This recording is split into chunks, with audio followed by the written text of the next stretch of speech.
Welcome, everybody, to another episode of Spring Fever. As always, it is me, XFL Jim, joined by the one, the only, the incomparable Erik, a.k.a. Uncle Rico. What's up, dude? Not much, man. What's going on with you, dude? Fun. No, I need to ask you something. Ask away. I am on cloud nine. I will answer any question because I am nothing but happy. Sometimes when we wait for something and we anticipate it a lot, we have the bar set really high. And I know you, talking to you, getting to know you over this last year and a half, 2 years, this was D-Day for you. You were so pumped for this day.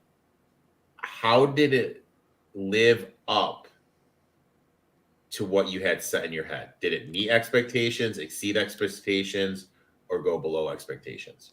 Can I be honest with you, Erik? Yeah. I cried. I was so happy. Look at you, dude. I cried on Saturday. I was so happy. Look at you. I would say it met expectations. I wouldn't say exceeded. I would say met. Obviously, start new league. It's not the same players. There's a lot of the same players from 2020. Excuse me. Like, what that magic moment of 2020 with the XFL was the fact that we had gotten to week 5, and we saw it in the XFL, we saw it in the USFL. The level of play when you get to week 5 it rises. Every game in week 5 was a banger in the XFL. I went back and watched. They were bangers. And obviously when you come out and you have week 1 again, some of the games are going to be a little bit slower. Some of the play sloppier. Offensive line play needs to catch up. Quarterback play needs to catch up. And I think the quarterbacks of the XFL will separate. There's going to be I'm going to say 3 probable quarterbacks that can kind of be showy and flashy and fun. 2020 you had PJ Walker, Jordan Ta'amu, and Josh Johnson. I would say were the big 3.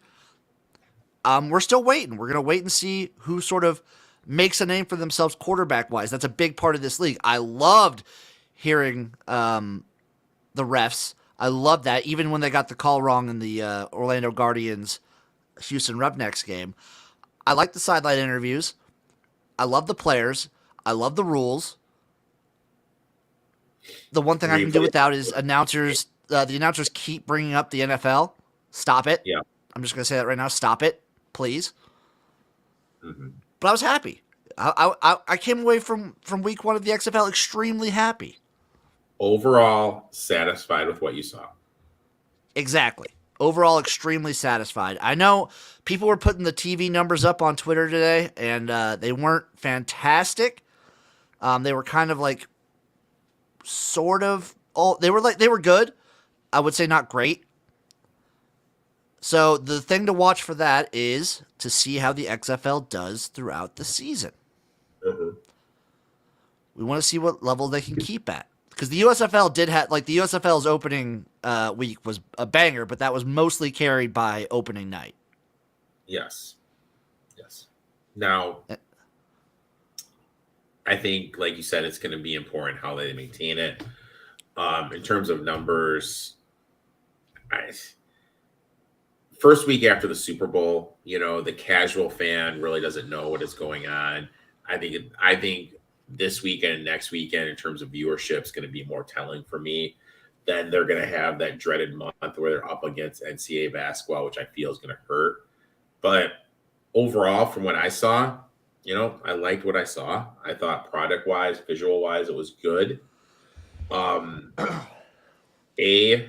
You can't throw stuff on the field though.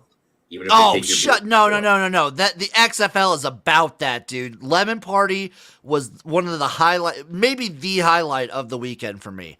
The DC Seattle game was amazing. That's what you get for taking away the beer snake. That's what you get. So the beer snake's outlawed? No, you heard why they were throwing lemons, right? Or did you not? No. Well, Jim, I don't listen to know that much. So this was during the broadcast and whatnot. Apparently, they were playing at Audi Field. The security at the field, not the XFL, but the stadium, confiscated the beer snake. The fans in that end zone section of the stadium were trying to build the beer snake from bottom to top, and the security came over and stopped them. Okay. So got the fans riled up. And when you don't allow the beer snake, the fans are going to get pissed off. So Seattle gets basically put back in their own end zone. The fans are all riled up. It's a boiling point. So they throw lemons on the field. I don't know where they got lemons, but they throw lemons on the field. Yeah, where do you get lemons? I don't know where they got lemons, but I loved it. You're about it? I'm about it. This is what the XFL is about. These leagues, especially the XFL, it seems, based on 2020 and 2023, they shouldn't take themselves so seriously. Just have fun with it. I agree with that. You gotta have fun. I totally agree with that. Beer snake. I mean, it's not hurting anybody. That beer snake. Is it really hurting anybody? It's not. Tell me another league where a quarterback throws a pick six. Tell me another league where a quarterback throws a pick six and immediately gets interviewed. Tell me that's not awesome. Yeah, that is pretty cool. I like it. I'm about it. Don't try and pretend to be something you're not. Only do that when you go to the bar and talk to women, right? I lie all the time. All the time. We got a nice show for you guys today. We're going to be talking USFL draft, XFL week 2 picks, McLeod Bethel Thompson, a little news from the CFL, also kind of coordinates with the USFL. But yeah, starting the show, XFL week 1, very happy. Coming away very, very happy. And I'm thinking I'm going to make it a regular deal that I live stream watch all the games that I can. You know what? I will be there as much as I can for you, my friend.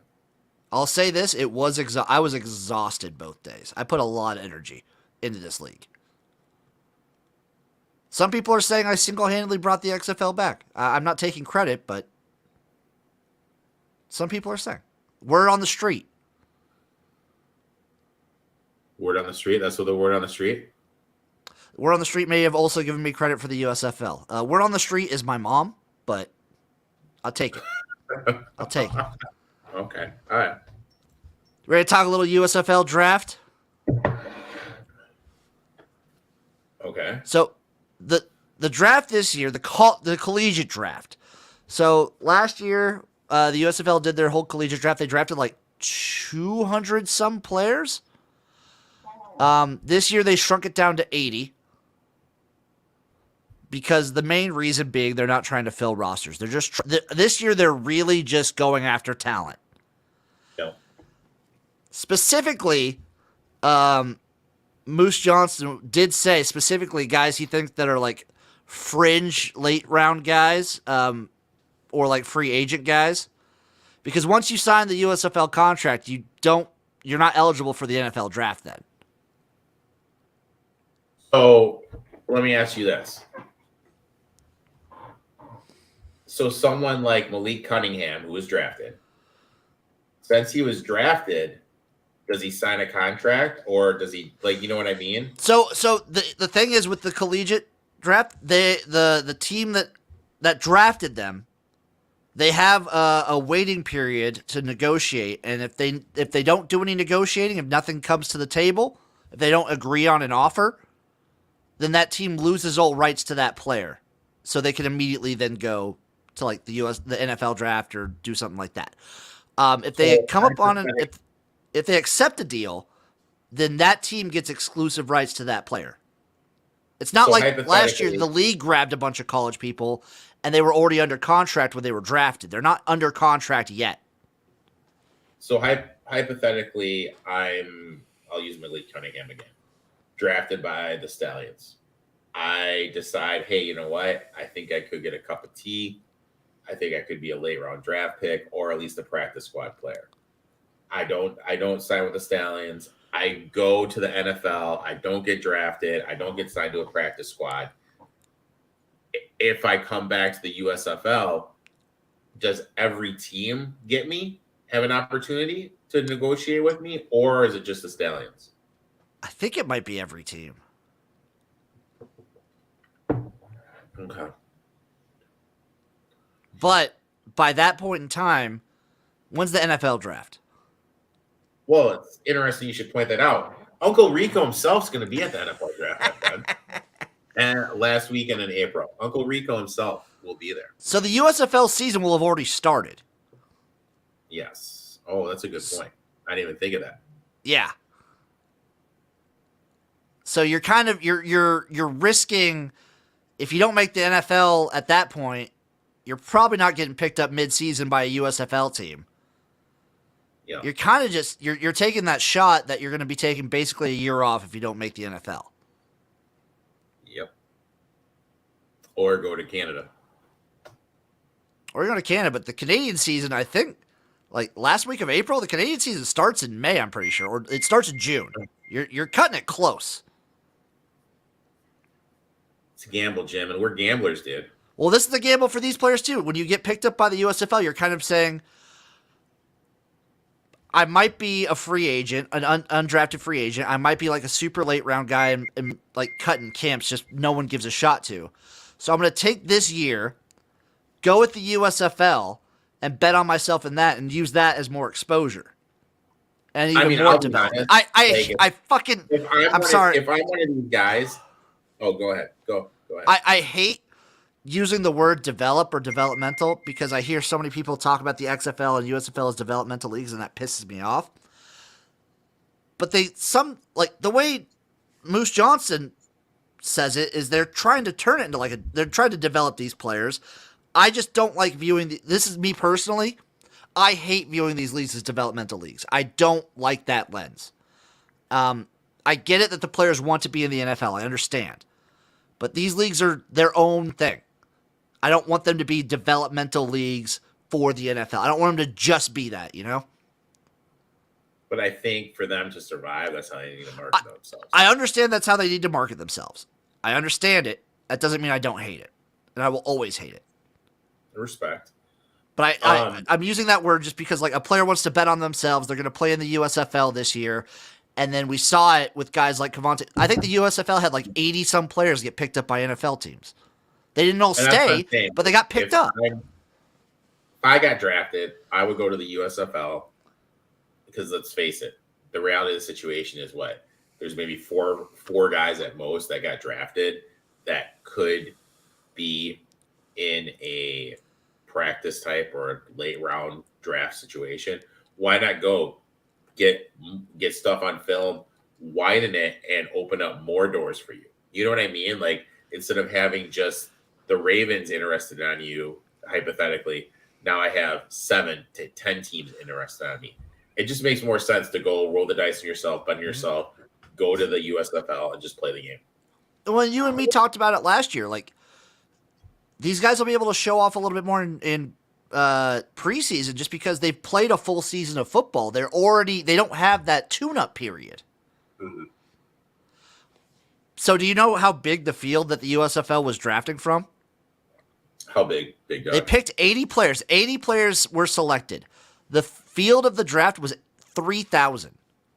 Jesus. So we talk about it all the time. How many high school football players are they? How many D1 college athletes there are? And then now how many, like, not even NFL, but how many professional football players are there? Oh. It's a small pool. Yeah. So let's go through the USFL draft real quick. If you have any opinions on players, shout them out. Some of these guys I don't know. And I'm going to be honest, it is hard to find a lot of information on, like, offensive and defensive linemen. There's not a lot out there on some of these guys, but the first overall pick was your alma mater, was your team, Erik. Michigan State, Jarrett Horst, selected by the Michigan Panthers. Also, just as an aside, throwback to 2022 and throwback to the USFL. Love the way they do the draft, the first pick of the draft. You remember that? No. The bottom two teams play each other in the last week of the regular season. And the winner, the winner gets the pick. I remember that. They made that rule on the fly. They made it like the week before. I kind of like that. I love that rule. I like that. Horst really wasn't that impressed with, to be utterly honest with you. He's not my favorite guy in the world. That's fair. Maulers get Lindsey Scott, quarterback from Incarnate Word. I kind of like that move. Yeah, I like that word. He can sling a little bit. Dynamic player. I like him. Gamblers grab Chase Bryce from App State. I don't know. I'm not a big Chase Bryce guy. If you listen to Jim and I on We had a our lot to say. football show, we not a big guy, not a big fan. Mason Brooks, offensive tackle from Mississippi, goes to the Memphis Showboats. I think he's decent. Yeah, he's I think good he's pretty enough. good. Good Like enough. he was good at Western. He was good in the CUSA, but Chase. I know Chase really loves seeing like in these leagues. He likes seeing a lot of like anyone who has an SEC or Big Ten pedigree when it comes to the defensive or offensive lines. It's nice to see Yeah, because you know they're playing against like some of the best. Yeah, and they're big boys. They are big boys. Tyler Scott, wide receiver, Cincinnati, goes to the Breakers. Yeah, I think he's fine. Stars get Alfred Edwards III from Utah State, yeah. offensive tackle. I think he's good-ish. Yeah, I'll go with that. Good-ish. Like he plays in the Mountain West. Utah State's a good team in the Mountain West. The Mountain West is a good conference. Fun stat: he's allowed 1 sack in the season in 864 snaps. Okay, that is a fun stat. He's pretty good. Offensive tackle Kadeem Telfort goes to the Stallions. That's your first round. Lots of offensive line. Ton of offensive line. It's all O-line, 2 quarterbacks, and a receiver. That's where a football team is built, my friend. It's true, and we talk about it all the time with these spring leagues. Offensive line's usually the space of most need. Yeah. Next quarterback, Tanner Morgan, goes to the Panthers. They need something. Yeah, they need something. He's got a little bit of an injury history. They need something at QB. Maybe he's the guy. I don't think so, but maybe. Pittsburgh Maulers get Malik Ham, DN from Lafayette, from old Louisiana. Yeah. Justin Ford, cornerback from Montana, goes to the Gamblers. I think Montana's a good FCS team. Yeah. So I think these FCS guys are really trying to prove something. I think that's a good pickup for the Gamblers. Showboats get Isaiah Bolden, cornerback Jackson State. One of Dion's boys. Like it. Breakers get Noah Taylor from Virginia, edge rusher. Like it. Anderson Hardy, offensive tackle, App State, goes to the Stars. Not a big fan of it. I do like that Noah Taylor pick from the Breakers. Stallions get Quentin Barrow, offensive tackle from Grand Valley State. Love it, big dude. D2 guy. Love a D2 guy. Generals get Adrian Martinez from Kansas State. Interesting pick here. Interesting. He's the type of guy that in a league like this, if he gets that run game going with his feet, could be electric, or he could just be complete dog trash. Yeah, I mean, I think there's no median for this guy. It's either I agree with that. He's all over the place, or he's just completely like, what the hell are you doing here? I like him on the Generals. I like him on the Generals because I trust Mike Riley as a spring coach, and I would say the Generals are top 3 in the league for offensive line, if not top 2. Yeah. Yep. So I think Adrian behind a good line is what you need, because the second he smells pressure, he's running or doing something stupid. Sorry, I'm a Nebraska fan. I've just seen so much. I love Adrian Martinez, but there's a lot of bad with the good. A lot of bad blood. You're not. No, I love the guy. I love it, but you saw it like he. I don't know. Like you said, he's got to be able to run. Panthers get Santrell Latham from Southern Miss, linebacker. I like Maulers it. get Traquan Dorsey, offensive line from St. Francis. Like it. Maybe a little injury prone, but I think he's pretty good. Gamblers get Joseph Fisher, offensive guard from Shepherd. I like that. I like that name for a school. I like that name too, my friend. Jerome Davis is asking who Birmingham drafted. Birmingham had a couple players. I think they drafted. So we just talked about Quentin Barrow, and then round 1 they grabbed Kadeem Telfort. So they grabbed a couple offensive linemen. Just trying to shore that up. Joseph Fisher, offensive guard Shipper. Brevin Allen, DN from Campbell, goes to the Showboats. I like that pick. It's so weird. Every time I see the Memphis Showboats, I have to remind myself it's just the Tampa Bay Stallions rebrand. Yeah. Like it's not a new team. not It's a the new same. team. It It's is the same the team. Stallion. It is the Bandits, and I still hate them because their coach is terrible. Their coach has got off. Which I want to root for the Showboats because I love the Showboats, but I can't. I hear you. DJ Ivy, quarterback from Miami, goes to the Breakers. I like that. Ivy I was like pretty that. good at Miami. I thought it was good. Yeah, I like that pick. Isaac Moore, offensive tackle from Temple, goes to the Stars. Yep. Stallions get Malik Cunningham from Louisville. I don't think there's quarterback battle. Maybe he could try and compete. Yeah, there's not. He can try. I don't think. Like it's Jamar Smith's job to lose. Correct. Like he's the guy. But I think Cunningham he's I don't know. So, what's your favorite beer, Erik? Miller Lite. What's the shitty off-brand Miller Lite? Bush Light. Shut the fuck up. Pick a different one. Pick a different one. Red Dog. Okay. Lamar Jackson is Miller Lite. Malik Cunningham is Red Dog. Okay. Because everyone loves to compare any Louisville quarterback that can run to Lamar Jackson. Exactly. New Jersey Generals get J.J. Holman from Tennessee State. That's pretty good. That's good. I like that one. Panthers get DJ Scaife from offensive line from Miami. Just as a front, I don't know if I want to take any Miami offensive linemen. They haven't impressed me. Yeah, I wouldn't take anybody from Miami. Maybe he's got talent, I don't know, but the Miami offensive line has been bad. The Maulers get Philando Jordan, quarterback from Southeast Louisiana.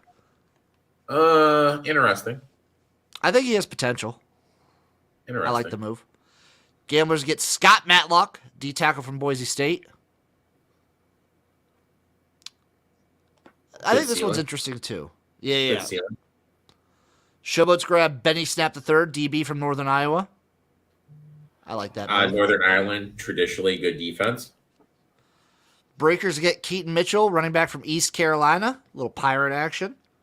East Carolina. Like it. I like that move. Truman Jones, defensive end, goes to the Stars.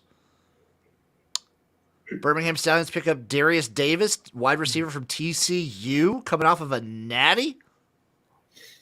Yeah. I think he's good. Not the best receiver on that team, but it's hard to show up Quentin Johnston. Yeah, that guy is elite. But Davis did leave the team in receptions. Interesting. So, remember that. Okay. Also, threaten the return game. Generals, Victor Jones, DN from Akron. And that's that round. Panthers get Deshaun White, linebacker from Oklahoma. Maulers, Isaiah Ford, edge from Florida A&M. Jeffrey Johnson, D-tackle, Oklahoma. Trying to see if any other names really stand out. Sorry, guys. Yeah, Isaac Jerome Carvin, Dante Stills. Ooh, Jose Ramirez. I remember him. DN from Eastern Michigan. Goes to the Stars. There's so many players. Who was the last pick? Who do you think what school do you think got the last pick? What school got the last pick? You're not going to guess. It's Grambling State. Grambling. Ray Estes, cornerback from Grambling State, falls to the New Jersey Generals. You know what? I wouldn't have guessed Grambling State. I wouldn't have either. But I'm happy for the USFL quarterback. I like this draft. Yep. I like what they're doing. So when they did it last year, it was like all these players immediately were contracted with the league, but now it's by the teams. So the teams will negotiate with the players, and if they don't, then the players should just go to the NFL draft. Yep. Do whatever the hell they want. D1. The combination CFL USFL news happened today.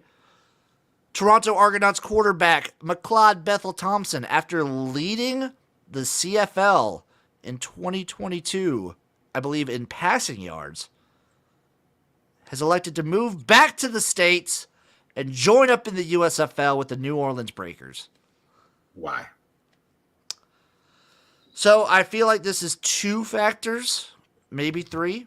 He's getting a little old. He's going to turn 35 this year.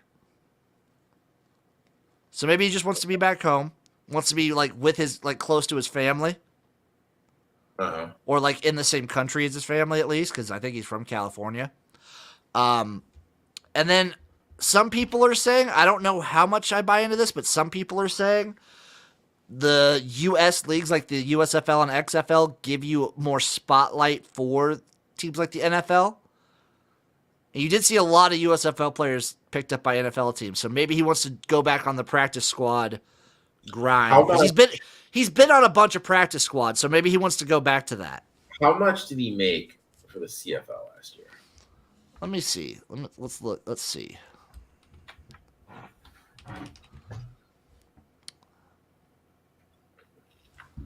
Okay, so salary CFL. That's the Eagles contract. That's not what I'm looking for. Let's see. Bethel-Thompson is on the Argos and received only will be the 33-year-old journeyman. What year was this article? This was from March 15th, 2022.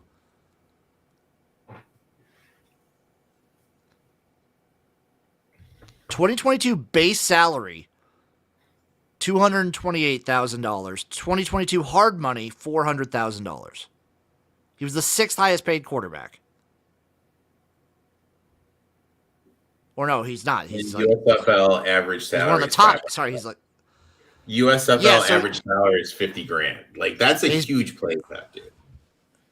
Maybe that's a huge pay cut. It makes me think there's more there. You know what I mean? Like because you said it, you're 35 years old. Your window, hypothetically, what is his window now? 2 years, 3 years most? Yeah, it's probably not much. He might just. I don't know. I really don't know the theory behind this.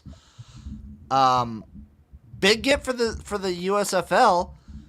He's a good, if not, he's putting up a lot of stats. Yeah, he's going to come in. You know, he's an experienced player. He's proven he can win at the CFL. CFL, I don't no disrespect, higher talent level in my eyes. I mean, it's been around forever. Yeah. Than the USFL. The pay cut is crazy. The pay cut's crazy to me. And these athletes just have a fine window. I mean, that is a huge dip to me. Like maybe he didn't want to play for another CFL team because it seems like the Argos are just barreling forward. They're going to go with Chad Kelly, I think. Well, I mean, this move clearly, you know what I mean? Like maybe this move, like they're maybe going they Swag Kelly. Maybe they told him that, and he was just like, "Okay, you know what? I don't want to be the backup. I'm just out." True, but you could have gotten traded to a different CFL team. There's plenty of CFL teams I think that could have used him. That's true. That's true. But the Rough Riders could have used him. But yeah, you're right. He's only got probably like a couple years left, so maybe he just wants to try it in the USFL. Maybe he's using this as like, I'm going to do the USFL, maybe see if I can get on an NFL roster or like an NFL practice squad or do something. Because he's been in training camps. He's been on practice squads. I just don't know very many people trying to go after like a 30-some-year-old quarterback for that, though. You know what? Neither do I. Neither do I. Well, what do you think? Like I get like Josh Johnson's an example I use a lot, but he's not going on the practice squad. He's good. He's a backup. And McLeod Bethel-Thompson, I guess he could be an all right backup, maybe.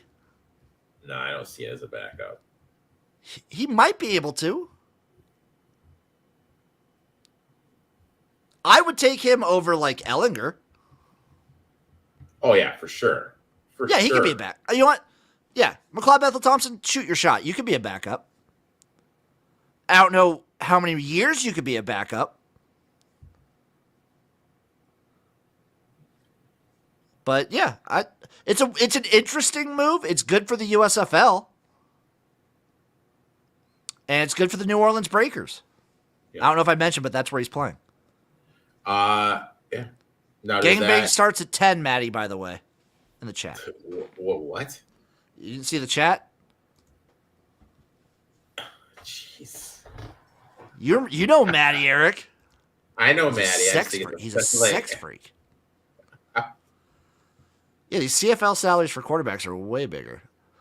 You want to know Nathan Rourke's salary? What? $65,000. Jesus, that's it. Yeah, it's probably why he's in the NFL now. But now, Erik, we move on to week 2 of XFL action. So, real quick, I'm looking at these numbers. Like, in my eyes, I look at these numbers as a success. You had 2 numbers that got over 1.5 million. Like, you going back to your rating numbers. Oh, yeah. I mean, Arlington, Vegas, 1.5. Orlando, Chicago, ESPN, 75. I think people just kind of like, it's not week 1. You want to see a little bit more of a bump. I think they wanted like in the 2 to 3 mil. Dude, I think getting 2 games on ABC over 1.5 mil during the day is a win for them. On a weekend, come on. Now the primetime games, are they a little bit down? Yeah. They were on ESPN. Yeah. So it'll be interesting to see because they're going to have more games on ESPN and FX and whatnot. Yeah. Those are going to be when you get the second one. So also, though, shout out week 1 XFL San Antonio. The crowd, I think it was like 27,000 people. It was the biggest crowd. It was the biggest crowd for a spring football game since St. Louis in 2020. Yep. Oh, Maddie, by the way, if Maddie is asking in the chat, what if Malik Cunningham gets drafted by an NFL team? If he signs this contract with the USFL before the NFL draft, then he can't be drafted. The USFL, I forget, the Stallions would have exclusive rights to Malik Cunningham if he accepts whatever offer they put on the table with their big meaty horse cock. But now, I left him speechless, folks. Now we move to the week 2 of XFL. And I don't know about you, Erik, but more than the USFL and more than the CFL even, I see a lot of line movement from the XFL throughout the week. Yeah, well, I mean, this is it. Overreaction from the lines, dude. You know, you're reacting to what you see, and you're going to see people just react. And I mean, I know the first game we're going to talk about, I have one of my angles that I absolutely love in betting is here. I will also just preface this before we get into the games. I will once again, week 2, I'm staying with the trend. I am betting all first half unders. I'm going to stick with that until week 5. I'm just saying that right now, people. Game number 1, we have the St. Louis Battlehawks flying to Seattle to take on the Sea Dragons. The Sea Dragons sitting as a 3-point home favorite over under 37 plus 145 on the money line for the Battlehawks. Love the Sea Dragons here. Classic betting angle, fading a team that has a big dramatic comeback. Team short week, going on the road. Battlehawks again, going on the road again. Back-to-back road games. Bad O-line. I really don't understand the thought process of not taking Bianucci out. Like I don't understand. Like you were there, he was the starter. I don't understand. It wrecked the momentum. I think never really get any rhythm going after that. Flip side of that, you look back at that game. It was just one pick. That was it. One pick. That was the game. I really think they lost that game.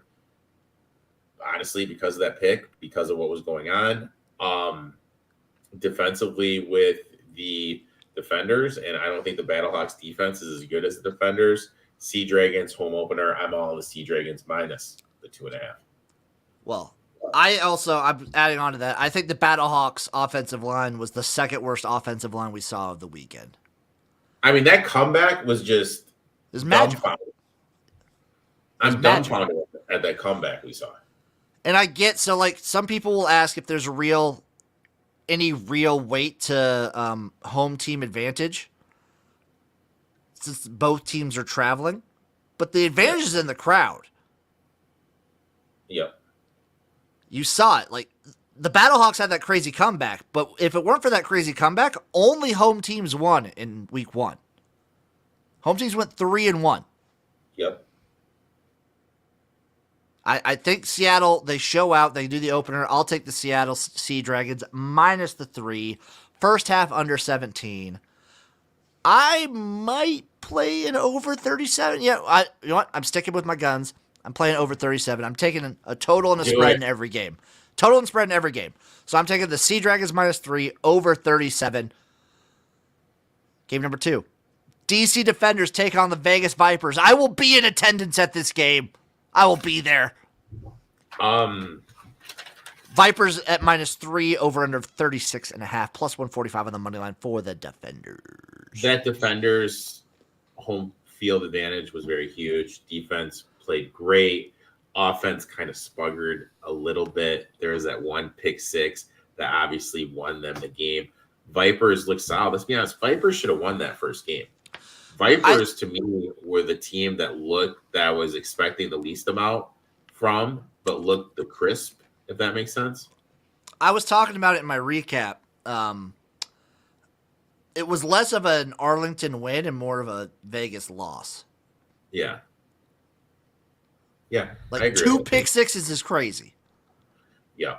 And that's not going to happen this week. You know, you're going to get some regression. So I expect a little bouncer backer here. And it looks like based on the lines I'm seeing, you might be able to eventually get, like, if you like DC, and I do like DC, I think they keep it close. You might be able to get a 3.5. So wait on that. But I'll take it plus 3. Early. Like, I'm sure it's probably moved. It's at 3 right now. I know when you took it, it was like 2.5. I like this bad way in at 2.5.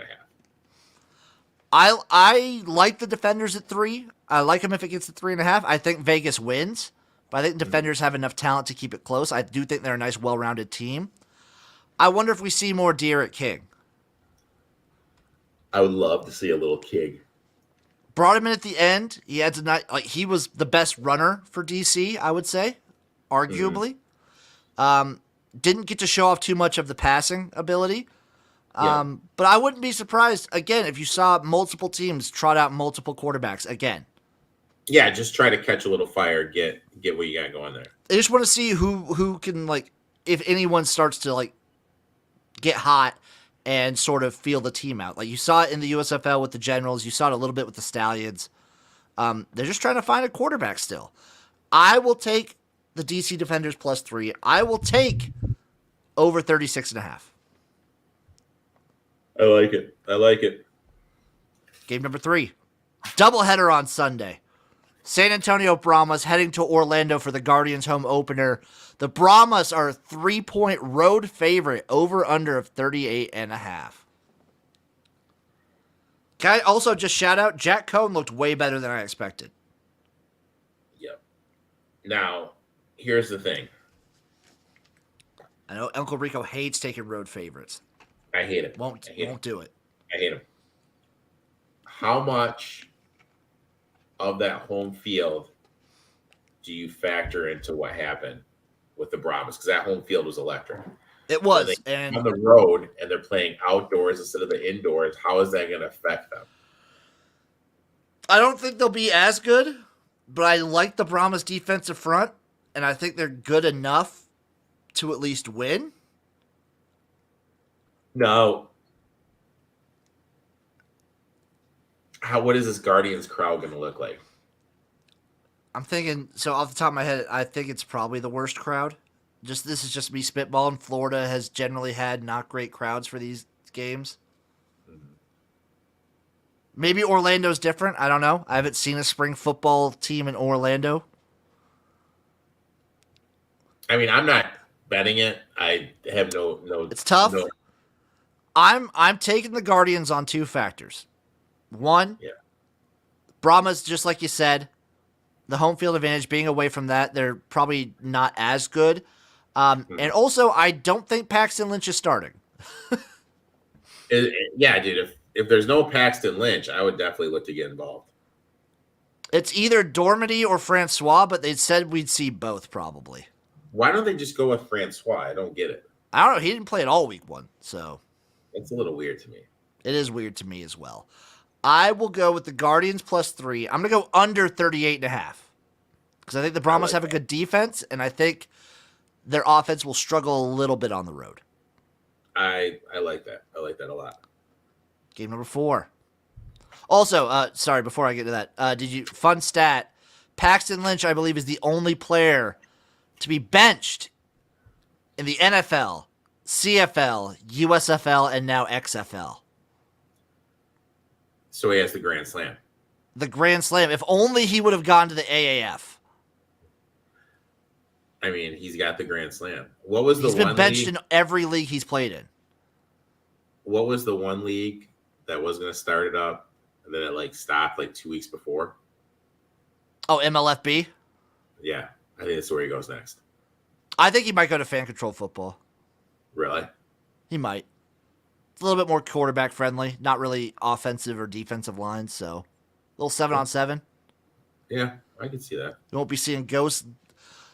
The last game of the weekend for week 2. The Battle of Texas is already here, folks. Arlington Renegades head down to Houston to face off the Roughnecks. Houston is -4.5 with an over-under set at 40.